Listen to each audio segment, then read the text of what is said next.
হাসতে পারে বোবা লোকে গাইতে পারে না, ওরা দুই চোখ দিয়ে দেখতে পারে বলতে পারে না। আচ্ছা, যখন আপনি শিল্পী হিসেবে আত্মপ্রকাশ পেয়েছে, তখন কি আপনার সেই কবিতার সাথে কখনো দেখা হয়েছে? ফুলে ফুলে সাজিয়ে গাড়ি যেদিন আসবে বর তোমার বাড়ি। যখন সঙ্গীতে আসেন তখন আপনার পারিবারিকভাবে কতটুকু সাপোর্ট পেয়েছেন, বা পারিবারিকভাবে সঙ্গীতের বিষয়ে কোনো অনীহা ছিল কিনা? তা কলম নিলাম, নেওয়ার পরে চিঠিটা শুরু করছি। জি। শুরু করার পরে 2 লাইন লেখার পরে ওই কলমের কালি নাই।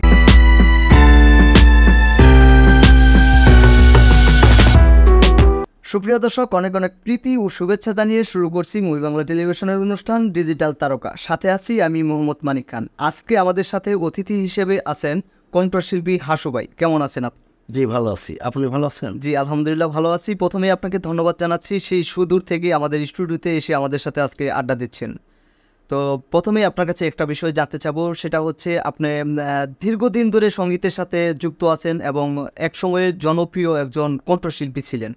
কালের বিবর্তনে আপনাকে আমরা বেশ কিছুদিন আসলে খুঁজে পাই নাই। তো এই সঙ্গীত থেকে গ্যাপ থাকার কারণটা আপনার প্রথমে একটু আমাদেরকে জানাবেন। আসলে মাঝে কিছুদিন গ্যাপ দিয়েছি আমি। জি। এটা ঠিক আছে, কিন্তু এই গ্যাপ দেওয়ার কারণটা জি আসলে আমি আপনাকে বলতে পারছি না, সরি, দুঃখিত। জি তবে এখন আমি নতুন করে কিন্তু অনেকগুলো গানের কাজ করছি। জি যেমন আমি গতকালও 4টা গানে ভয়েস দিয়েছি। জি এভাবে পর্যায়ক্রমে এখন বেশ ভালো আছি সঙ্গীতের মধ্যে। মানে এখন বর্তমান সোশ্যাল মিডিয়াতে আপনাকে রেগুলার আপনার গান এবং আপনাকে আমরা দর্শক হিসেবে আপনাকে আমরা পাবো, জি জি, প্রত্যাশা করা যায়। ইনশাআল্লাহ। জি। তো আপনার মিডিয়ার শুরুটা আসলে কিভাবে ছিল? আসলে আপনি সঙ্গীতে কিভাবে প্রথম এসেছিলেন? আপনার যাত্রাটা কিভাবে হয়েছিল? যদি একটু আমাদের দর্শকদের উদ্দেশ্যে যদি একটু বলতেন। আসলে মূল বিষয় হচ্ছে আমি প্রথমত গীতিকার হিসাবে আমার জি মানে অবস্থান তৈরি করা। আমি একজন গীতিকার, জি আমি গান লিখি, সুর করি। জি তো ওই গান লেখা এবং সুর করা, ওই গানগুলো নিয়ে আমি অনেক ভালো ভালো শিল্পীদের কাছে গিয়েছি, চেষ্টা করেছি যে ওদের দিয়ে আমার যে কোনো একটি গান গাও। জি কোথাও কোনো ঠাঁই হয়নি আর কি। সবাই বলছে যে না, হবে না, চলবে না। এভাবেই মনে খুব কষ্ট পেয়েছি। যাই হোক, ঢাকাতে এসেছি, বারবার ফিরে গিয়েছি। যাওয়ার পরে চিন্তা করলাম কি করা যায়। তো একটা সময় আমি ঢাকা গাজীপুর কোনাবাড়িতে আসি। জি পাবনা থেকে কোনাবাড়ি আসি। আসার পরে আমি খালেক গ্রুপ আছে, জি ওইখানে একটা চাকরি নেই। তো ওইখানে চাকরি করতে করতে এই কোনাবাড়ি আমবাগ জি জাহিদ নামে একটি ছেলে আছে, ওর সাথে আমার সাক্ষাৎ হয়, কথা হয়, বন্ধুত্ব হয়। তারপরে আমি বলি যে ভাই, আমার কাছে তো কিছু গান আছে, আমি গান লিখতে পারি, এই গানগুলো কি এখানে কেউ আছে, কাউকে দিয়ে গাওয়ানো যাবে? তখন সে দেখার পরে বলে যে এইখানে তো নাই, তবে একটা কোম্পানি আছে, কোম্পানিকে দেখানো যায়। তো সেই কোম্পানি আমাদের রনি অডিও, আওয়াজ মোল্লা, ওনার কাছে জাহিদ নামে ওই ছেলেটি নিয়ে যায়। জাহিদ ভাই, মানে ওই জাহিদ ভাই যিনি, উনি কি আসলে মিডিয়ার সাথে সম্পৃক্ত ছিল? মিডিয়ার সাথে সম্পৃক্ত ছিল, মানে ও গান করত। এমনি মাঝে মাঝে মঞ্চে বা দেখতাম যে কোনো একটা অনুষ্ঠানে গান গাইতে হয়। তো ওইখান থেকে আমি পরিচয়। যাই হোক, আমার জাহিদ নামে ওই ছেলেটি, জাহিদ ভাই, আমাকে ব্যাপক সহযোগিতা করেছে এবং আমি তার কাছে কৃতজ্ঞ। তারপরেই আমি আওয়াল ভাইয়ের কথা বলছি, আওয়াল ভাইয়ের কাছে কৃতজ্ঞ। তো যাই হোক, ওই গান নিয়ে আসলাম। আসার পরে শান্ত আছে শিল্পী, ওকে দিয়েও আমি গান, মানে আপনার লেখা গান গিয়েছে, আমার লেখা গান ও গিয়েছে। তারপরে ওই রনি অডিওর ব্যানারে আপনার আনোয়ার নামে একটা শিল্পী ছিল, ওনাকে আমি 10টি গান দিই, ওই গানগুলো সে গায়। তখন ওই গীতিকার সুরকার হিসেবে আমাকে দেখাই দিতে হয়। তো ওই দেখাই দেওয়াটা আমার আওয়াল মোল্লা ভাই ফলো করছে আমার, যে না আমি নাকি ভালো গাই। তো চিন্তা করলো যে তোমাকে দিয়ে আমি একটা অ্যালবাম দেখবো। বললাম আচ্ছা ঠিক আছে। তো তখন আমারই নিজের লেখা গান 10টি গান দিয়ে আমি প্রথম একটি অ্যালবাম করি। আমার মিউজিশিয়ান ছিলেন অনিক ফয়সাল। জি। তো ওই অ্যালবামের গান ছিল ফুলে ফুলে সাজিয়ে। মানে যে অ্যালবামটি দিয়ে আসলে আপনার আত্মপ্রকাশ ঘটেছে এবং সারা বাংলার মানুষের কাছে আপনি পরিচিত হয়েছেন, দর্শক জনপ্রিয়তা পেয়েছিলেন। কতটুকু পেয়েছি আসলে এটা আমি জানি না, আপনারা ভালো বলতে পারবেন যদি আপনি আমার কোনো গান শুনে থাকেন, কিন্তু সেটাও আমার সৌভাগ্য। আর আশা করি শুনতে পেরেছেন বিধায় আমাকে এখানে। হ্যাঁ, অবশ্যই আপনার অসংখ্য গান আমরা শুনেছি। তো আপনার প্রথম অ্যালবামের প্রথম শিরোনামের যে গানটি ছিল সেটার একটা কলি আমাদের দর্শকদের উদ্দেশ্যে যদি একটু গেয়ে শোনাতে। আমার প্রথম অ্যালবামের নাম ছিল ফুলে ফুলে সাজিয়ে। ওই গানটির প্রথম যে গানটি, ওই অ্যালবামের 3টা গান আমার হিট। তো আমি একটু মুখ শোনাই আপনাদের। ফুলে ফুলে সাজিয়ে একটি গান ছিল। ফুলে ফুলে সাজিয়ে গাড়ি যেদিন আসবে বর তোমার বাড়ি, ফুলে ফুলে সাজিয়ে গাড়ি যেদিন আসবে বর তোমার বাড়ি, শুনে রেখো ও গো প্রিয়তমা, সেদিন জানাজা হবে আমার বাড়ি, ফুলে ফুলে সাজিয়ে গাড়ি যেদিন আসবে বর তোমার বাড়ি। চমৎকার। এই গানটা দিয়ে কিন্তু আসলে আমরা আপনাকে চিনেছি এবং দর্শকরা আপনাকে চিনেছে। আমি একজন দর্শক হিসেবেই, শ্রোতা হিসেবেই কিন্তু আমি আপনাকে যতটুকু চিনে থাকি আসলে আপনার এই গানটির মাধ্যমে। এবং আপনার আরও বেশ কিছু গান আমরা শুনেছি, যেমন আপনার কবিতা শিরোনামে আপনি বেশ কিছু গান গেয়েছিলেন। তো আসলে আমার এবং আমার দর্শকদের বা আপনার যারা দর্শক আছে সেই দর্শকদের আসলে একটা কৌতূহল যে এই কবিতাটাকে আসলে হয়তো আপনার ভালোবাসার বা ভালো লাগার কোনো ব্যক্তি যাকে উদ্দেশ্য করে গান লিখেছেন বা গেয়েছেন, তেমনটা কিনা আজকে যদি দর্শকদের উদ্দেশ্যে একটু বলতেন। যদি বলি কবিতা কিছু না, জি কবিতা নামের কবিতা একটু শিরোনাম, তাহলে আমার ভুল হবে। আসলে কবিতা নামের একটি মেয়ের সাথে আমার সম্পর্ক ছিল। জি। সম্পর্ক দীর্ঘদিনের।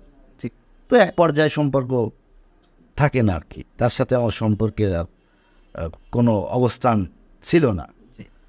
তো তা থেকেই আমি একটু কষ্ট বুকের মধ্যে কাজ করছি সবসময়। যতগুলো গান করছি এই কষ্টটা নিয়ে, এই কবিতাকে নিয়ে এই গানগুলো। আচ্ছা, যখন আপনি শিল্পী হিসেবে আত্মপ্রকাশ পেয়েছে তখন কি আপনার সেই কবিতার সাথে কখনো দেখা হয়েছে? কখনো দেখা হয়নি, আর কখনো দেখা হয়নি। তো তার সাথে যদি এখন যদি দেখা হয় এই সিচুয়েশনে, যে হ্যাঁ আপনি এখন একজন শিল্পী, সারা বাংলার মানুষের কাছে পরিচিত একজন মুখ, একজন ভালোবাসার একজন মানুষ, আপনার দর্শক শ্রোতাদের অনেক ভালোবাসা পেয়েছেন, তো সেই দর্শক সারি থেকে কোথাও আপনি গিয়েছেন বা কোনো একটা প্রোগ্রামে গিয়েছেন, গান গাচ্ছেন, আপনার সেই কবিতাকে সেই দর্শকদের মাঝে যদি আপনি যে খুঁজে যদি পান বা দেখেন যে আপনার সেই কবিতা আপনার গান শুনতেছে, তখন কি কবিতাকে উদ্দেশ্য করে কিছু বলার থাকবে আপনার?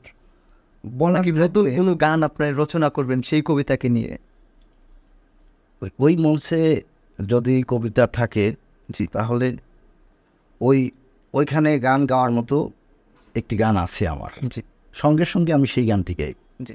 মানে গানের মাধ্যমে তাকে আপনার ভালোবাসাটা তার প্রকাশ করবে, কেমন ভালোবাসা ছিল বা তার বেইমানিটা ওই গানটার মধ্যে আছে, আমি ওই গানটি গাই। দর্শক, আসলে আমাদের মাঝে আজকে এমন একজন অতিথি আমরা পেয়েছি যে আসলে সারা বাংলার মানুষের কাছে পরিচিত একজন মুখ, কণ্ঠশিল্পী হাসু। তার গানগুলো কিন্তু আসলে কম বেশি আপনারা সকলেই শুনেছেন।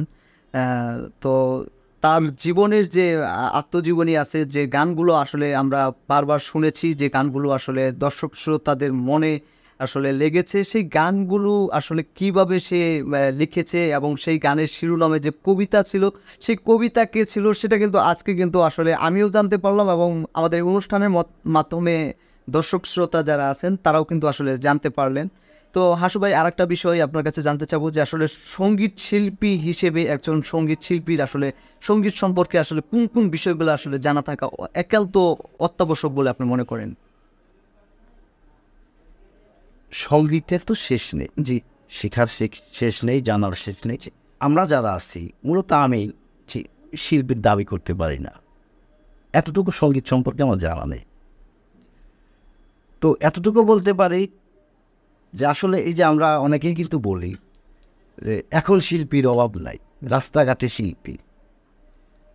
তো একটি মানুষ যখন ভাইরাল হয়, যখন 10 জন লোকে চেনে, ভালো হোক মন্দ হোক, ওর মাঝে কিছু থাকে, বিধায় কিন্তু মানুষ তাকে ভালোবাসে।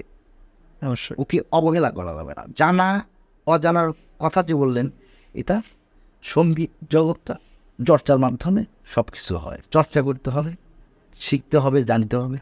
তো আমাদের সাধ্য অনুযায়ী যতটুকু শেখার প্রয়োজন অতটুকু শিখতে পারেন। তবে শিখা অবস্থায় এখনও আছি, শিখছি।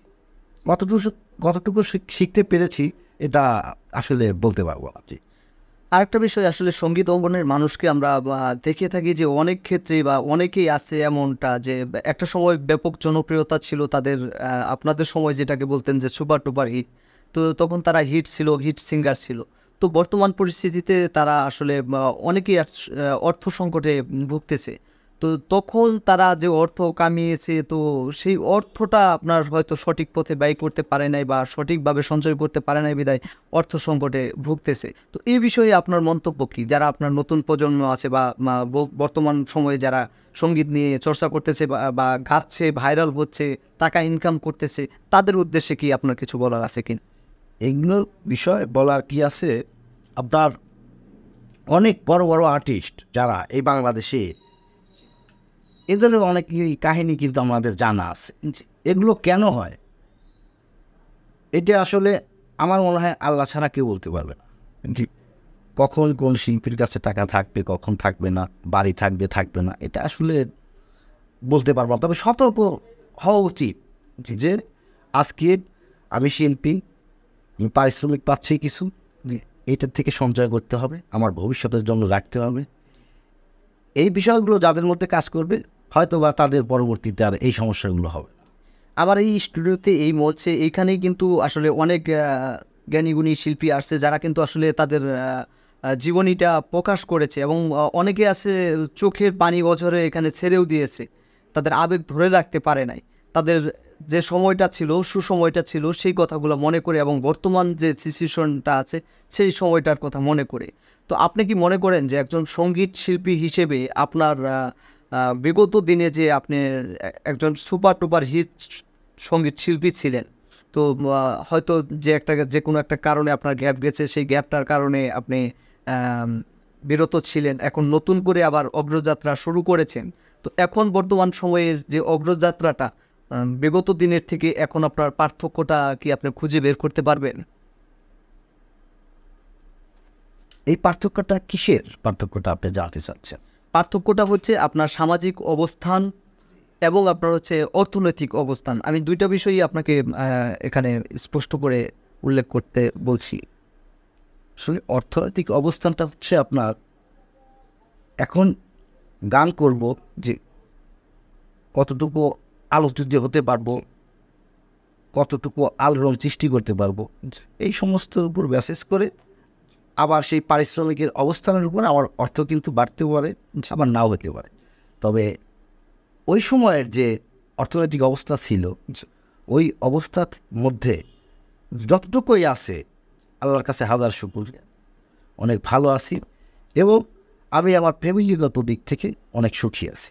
না, তখন তো আপনারা একটা অ্যালবাম হিসেব করতেন যে আসলে একটা সিডি ক্যাসেটে 10টা গান থাকতো, তো 10টা গানের জন্য আপনারা একটা পারিশ্রমিক নিতেন।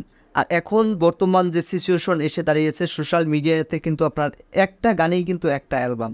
তো এখনকার আপনার আর তখনকার মধ্যে তো বিশাল একটা পার্থক্য আছে। তখন 10টা গানের পারিশ্রমিক নিতেন, আর এখন একটা গানের পারিশ্রমিক নিয়েও কিন্তু কাজ করতে হচ্ছে। আর তখন 10টা গান ছাড়া তো আপনার হচ্ছে কেউ আপনাকে গানের অফার করতে পারতো না, কেউ তো আপনার কাছে একটা গানের জন্য তখন আসতো না যে একটা গান আমাকে গেয়ে দেন। এখন তো একটা গানের জন্য আপনার কাছে আসতেছে যে আমাকে একটা গান গেয়ে দেন।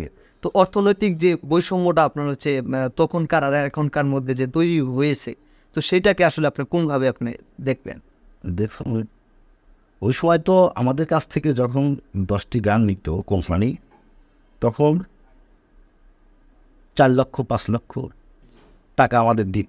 জি এখন একটি গান যদি এই প্রজন্মে এখন যদি গাওয়া যায়, তাহলে একজন ভাইরাল শিল্পী, আমার মনে হয় জি ভাইরাল,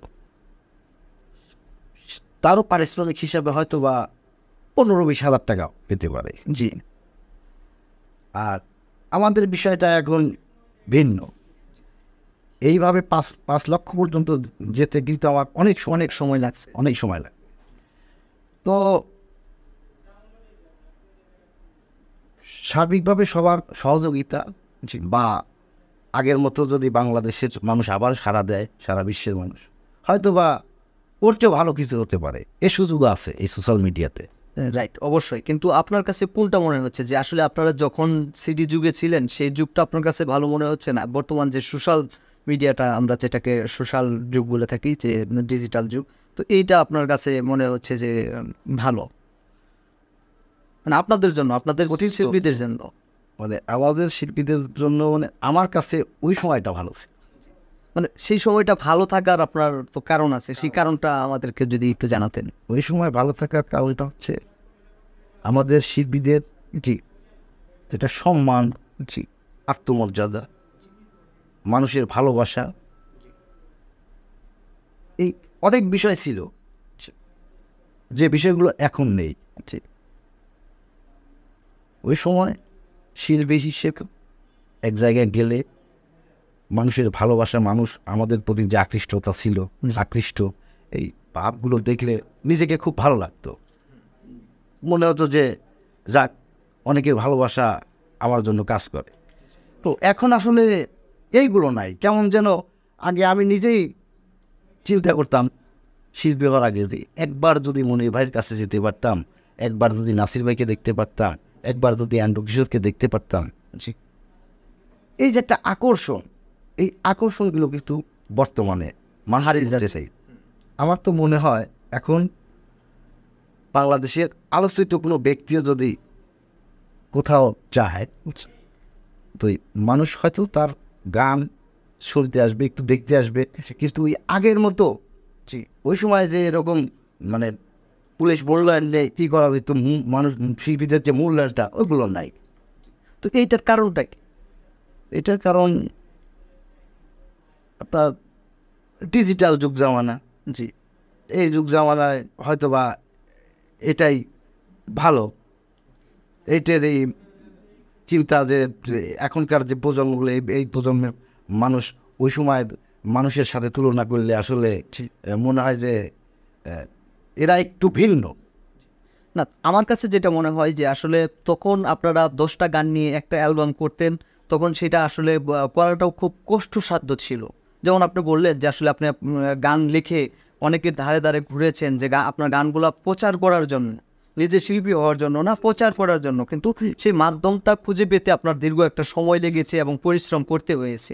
আর বর্তমান সময়ে আসলে একটা গান হলে পরেও একটা অ্যালবাম করে সোশ্যাল মিডিয়ায় প্রচার করা যায়, এবং সেখানে অর্থটাও খুব নিম্নমানের অর্থ হলে পরেও কিন্তু একটা করা যায়, এবং কি বিভিন্ন সফটওয়্যারের মাধ্যমে বর্তমান ডিজিটাল প্রযুক্তিতে ঘরে বসেও আপনার গান করে ছাড়া যায়। তো আমরা যার জায়গা থেকে আসলে নিজেদেরকে সেলিব্রিটি মনে করি, বা ঘরে ঘরে সেলিব্রিটি তৈরি হয়ে যাচ্ছে, কিন্তু তখনকার সেলিব্রিটির যে একটা মূল্যায়ন ছিল এবং প্রকৃত অর্থে যে তারা যে সেলিব্রিটি ছিল, আর বর্তমানে যে আপনার সোশ্যাল মিডিয়ার যে সেলিব্রিটি, এদের মধ্যে অনেকটা পার্থক্য। এই কারণে আসলে তখনকার যারা ছিল আর এখনকার যারা আছে, এদেরকে আসলে মানুষ ওইভাবেই মূল্যায়ন করে। এখন যারা আছে তাদেরকে যেভাবে মূল্যায়ন করে, আগে আপনারা যারা শিল্পী ছিলেন, যারা ভাইরাল পারসন ছিলেন বা ছোবার টোবার হিট ছিলেন, তাদেরকেও মানুষ বর্তমান প্রজন্মের সাথেই একইভাবে মূল্যায়ন করে যাচ্ছে। আমার কাছে কেন যেন এমনটা মনে হচ্ছে। আপনি যদি আমার সাথে সহমত হন, তাহলে হয়তো আপনার হচ্ছে আপনার এবং আমার সহমতটা আপনার একই দ্বারপ্রান্তে গিয়ে পৌঁছাবে।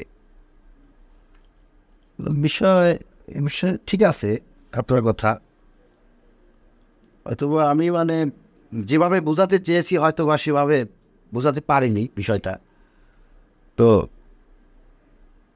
আমরা যারা শিল্পী জি গান গেয়েছি, অ্যালবাম বের করেছি, তাই শিল্পী আমি আছি, বেশ কিছু আমাদের আরও সাথে আছে আমাদের সহযোদ্ধা, ওনারা সবার কাছে প্রশ্ন করলে হয়তো বলবে যে ওই সময়টাই ভালো। আমার একটা দীর্ঘ বিশ্বাস এই কথাটা বলবে যে ওই সময়টার যে অনুভূতি, যে ভালো লাগা, এই সময়টার সাথে মনে হয় মানে একটু ব্যতিক্রম, এই কথাটা বলবে আমার একটা বিশ্বাস। জি অবশ্যই। তো আরেকটা বিষয় হচ্ছে যে আপনারা যখন গান করতেন, আপনার বেশ কিছু জনপ্রিয় গান এখনও কিন্তু মানুষ শুনে যাচ্ছে। তো এখন বর্তমান প্রজন্মে যে গানগুলা হচ্ছে সেগুলা হয়তো 2 মাস 4 মাস বা 6 মাসের জন্য ভাইরাল হচ্ছে, এরপরে কিন্তু সেই গানগুলো মানুষ ভুলে যাচ্ছে, সেগুলো গানগুলো আর শুনতেছে না রিপিট। 6 মাস পরে যে আপনার হচ্ছে আজকে একটা গান সোশ্যাল মিডিয়াতে ভাইরাল হয়েছে, সেটা 6 মাস পরে গিয়ে মানুষ আর সেটা নতুন করে আর প্লেও করে না আর শুনেও না। কিন্তু আপনাদের কিছু গান আছে যেগুলো মানুষ এখন পর্যন্ত শুনে।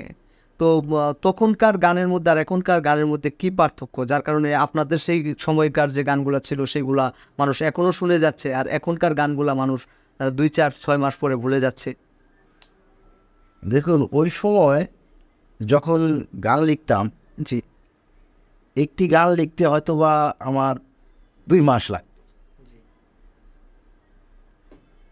2 মাস লাগতো ওই সময় গান লিখতে। আর এখন যদি আমাকে আপনি বলেন যে একটি গান লিখে দেন, আমাকে 15 মিনিট টাইম দিলে হয়তো বা আমি একটি গান লিখে দিতে পারবো, এবং সেই গানটি প্রচারও হবে, মিউজিক হবে, সুর হবে, সবই হবে। তো আমার মনে হয় পার্থক্যটা হচ্ছে কি সময়ের। ওই সময় আমি 2 মাস টাইম নিচ্ছি একটা গান লিখতে, এখন টাইম নিচ্ছি 15 মিনিট। হয়তো পার্থক্যটা এখানে থাকতে পারে। মানে এই সময়ের ব্যবধানে তাহলে সময় নিলে ভালো কিছু করা যায়। জি অনেক চিন্তা গবেষণা করতে হয়। যেমন একটি গান লিখছে, হাসতে পারে বোবা লোকে গাইতে পারে না, যে একটা গান আছে, তারপরে যে কলমে কালি থাকে না সে কলম দিয়ে লেখা যায় না। এই যে কথাগুলো, এখন এই কথাগুলো আর মাথায় আসে না। যদি গান লিখতে বসি, হয়তো আমি তোমাকে ভালোবাসি, তুমি আমাকে ভালোবাসো, তুমি কোথায় যাচ্ছ, আমি এখানে আসছি, এই যে এই সমস্ত কথা নেই। কিন্তু আসলে ওই সময় চিন্তা ছিল যে এমন কিছু করে যেটা মানুষের কল্পনায় নেই। ওই সময় এই চিন্তাগুলো কাজ করতো মাথায়, যে কলমে গালি থাকে না সে কলম দিয়ে লেখা যায় না। হাসতে পারে বোবা লোকে গাইতে পারে না, ওরা 2 চোখ দিয়ে দেখতে পারে, বলতে পারে না। এই যে কথাগুলো ছিল নতুন। তারপরে আপনার এই গানটা আমরা একটু সুরে সুরে শুনবো, এবং তার আগে আরেকটা বিষয় আপনার হচ্ছে তখনকার গানগুলো ছিল আসলে একেবারেই মৌলিক, আর এখনকার বর্তমান সময়ে যে গানগুলো হচ্ছে সেগুলো আসলে দেখা গেলো যে আপনাদের বিগত দিনে আপনারা যারা শিল্পী ছিলেন তাদের যে গানগুলো ছিল সেই গানের সাথে হয়তো কথায় কিছু অংশে মিলে যাচ্ছে বা সুরে কিছু আপনার স্পর্শ পাচ্ছে।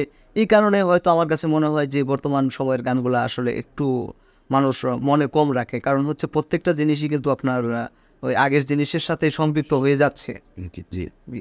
তো আপনার যে গানটা আসলে আমার নিজের কাছেও আসলে একটা ভালো লাগার একটা গান, যে গানটা আমি আসলে বারবার অসংখ্যবার শুনেছি, যে আপনার হাসতে পারে বোবা লোকে, যে গানটা আপনি একটু আগে বললেন, সেই গানটার যদি একটা লাইন যদি আমাদেরকে দর্শকদেরকে যদি একটু সুরে সুরে শোনাতেন।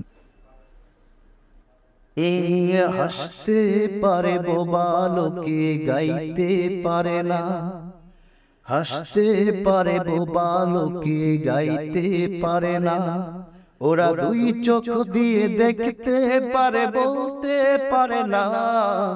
হাসতে পারে বোবা লোকে গাইতে পারে না, ওরা 2 চোখ দিয়ে দেখতে পারে, বলতে পারে না।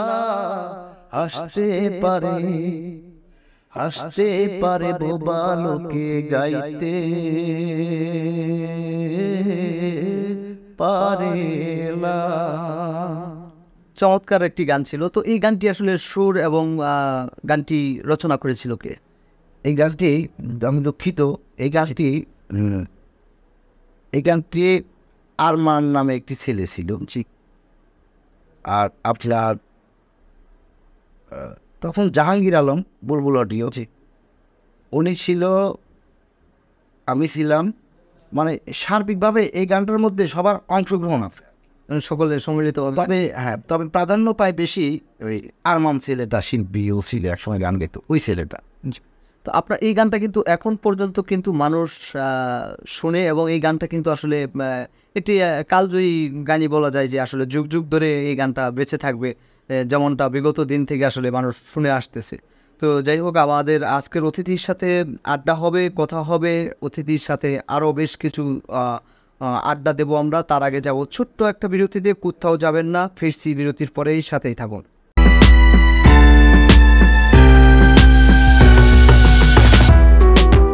দর্শক, বিরতির পরে আবারও ফিরে আসলাম আমাদের আজকের অতিথিকে নিয়ে। আমাদের আজকের অতিথি কণ্ঠশিল্পী হাসু ভাই।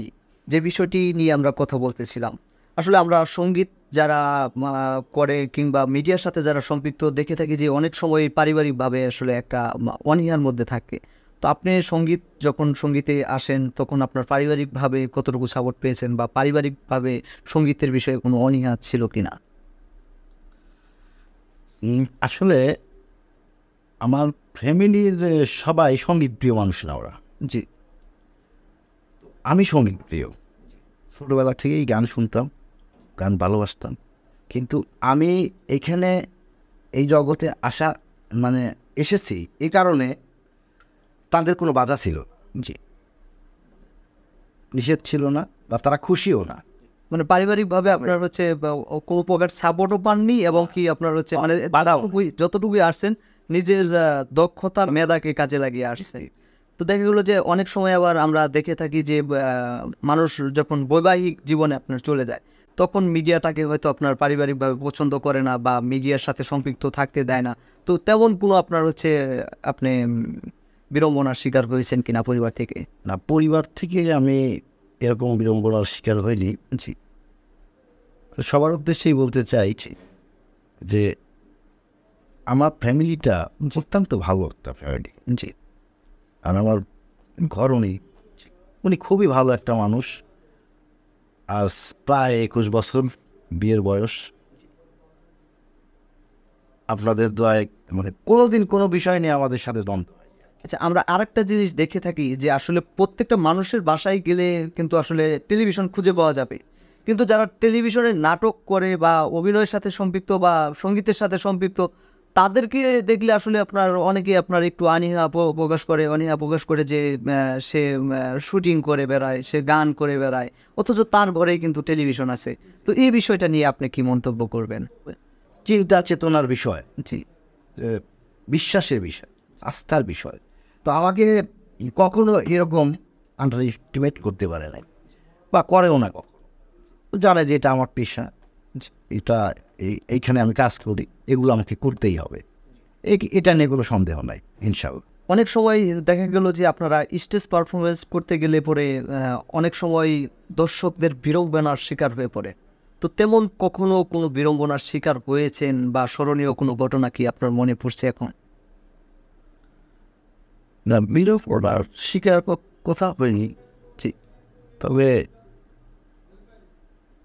আনন্দ পেয়েছি অনেক। জি, মানে কোনো স্মরণীয় ঘটনা যেটা আসলে আপনার কাছে খুব স্মরণীয় হয়ে আছে?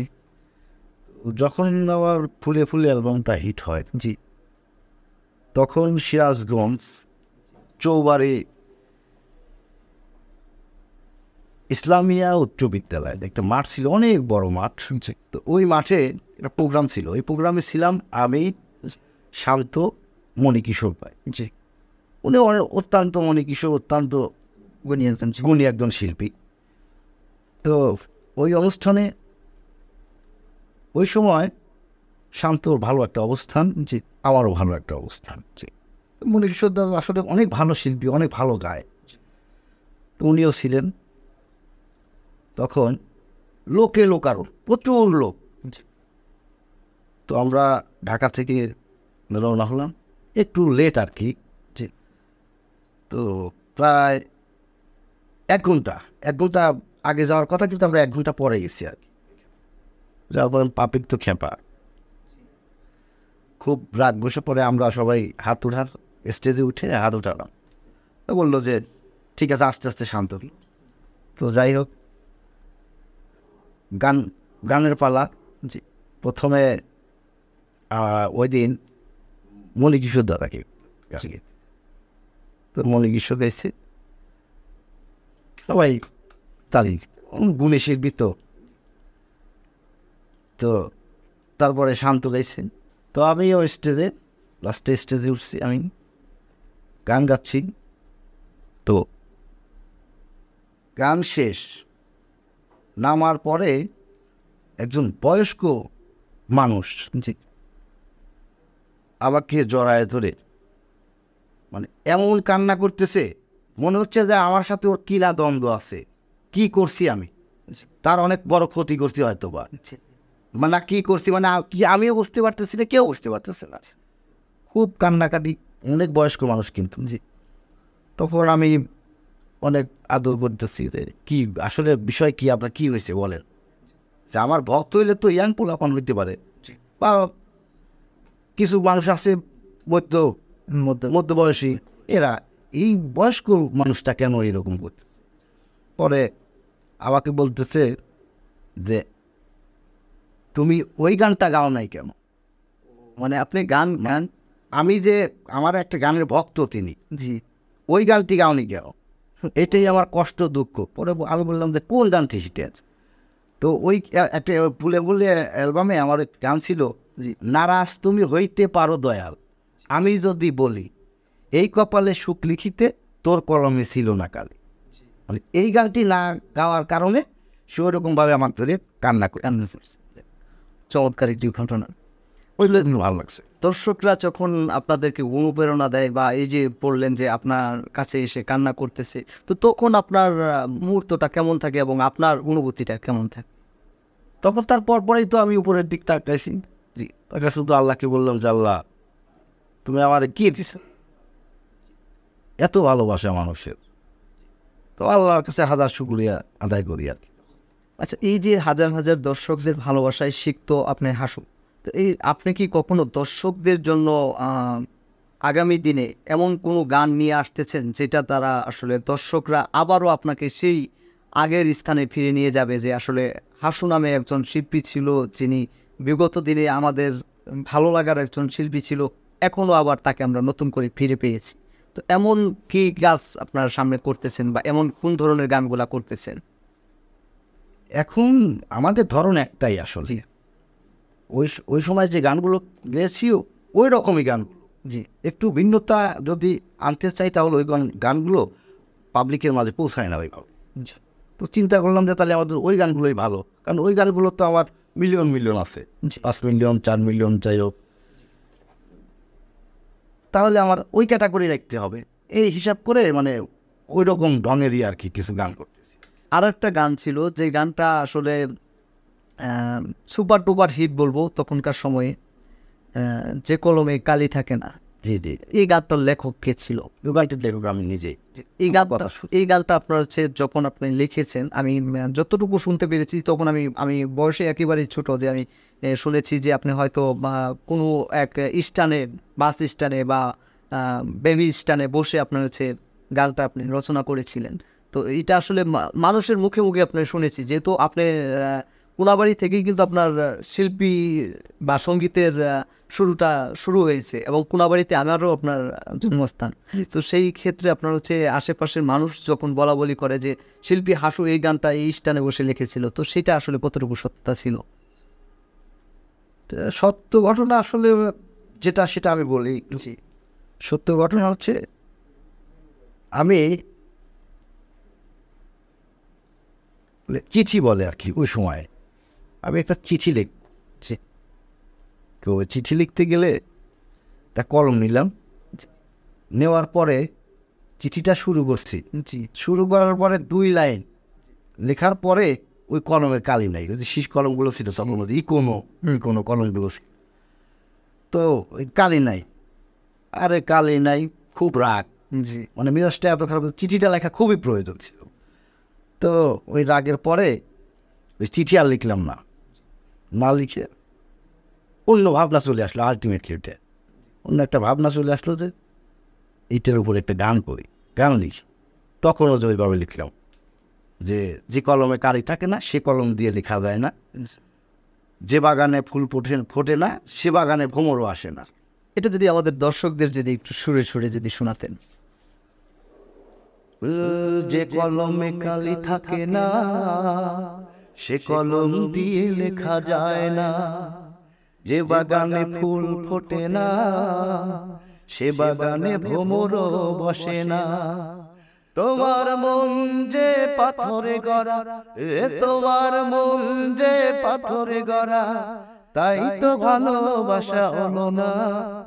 যে কলমে কালি থাকে না, সে কলম দিয়ে লেখা যায় না। মানে ওই চিঠি তো লিখতে পারি নাই, কিন্তু ওই চিঠির ভাব যেটা আর কি সমস্ত কিছু এখানে নিয়ে আসছিল, গানের মাঝে মাঝেই নিয়ে আসছি। আসছিলেন। তো যাই হোক, চমৎকার ছিল, চমৎকার একটা মুহূর্ত আপনার সাথে কাটালাম, খুবই ভালো লাগলো। দর্শকদের উদ্দেশ্যে আপনার কিছু বলার আছে কিনা?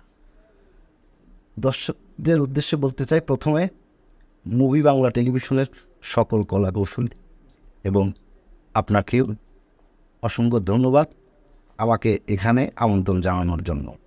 আর সকল দর্শক শ্রোতা ভাই বোনেরা আমাকে দোয়া করবেন, আমি যেন অতীতের সেই হাসু জি, আবার এই বর্তমানে, অতীতে যা করেছিলাম, যে গানগুলো উপহার দিয়েছিলাম, যে সুরগুলো উপহার দিয়েছিলাম, এই বর্তমানে আবারও যেন আমি এরকম কিছু আপনাদের মাঝে উপহার দিতে পারি। আমার জন্য সবাই দোয়া রাখবেন, সকলেই ভালো থাকবেন। দর্শক, দেখতে দেখতে অনুষ্ঠানের একেবারেই শেষ প্রান্তে চলে এসেছি। আবারও দেখা হবে নতুন কোনো অতিথিকে নিয়ে আগামী পর্বে। সে পর্যন্ত ভালো থাকবেন, সুস্থ থাকবেন। তবে যাওয়ার আগে আমরা হাসু ভাইয়ের কণ্ঠে সুন্দর একটি গান শুনতে শুনতে বিদায় নেব। সবাইকে ধন্যবাদ। ছেঁড়া কাগজের মতো ছিঁড়ে ফেলেছ, দিলে না হৃদয়ের হৃদয়। ভালোবেসে তোমায় ভাবিনি কখনো, প্রেম সে তো বেদনারি না। ছেঁড়া কাগজের মতো ছিঁড়ে ফেলেছ।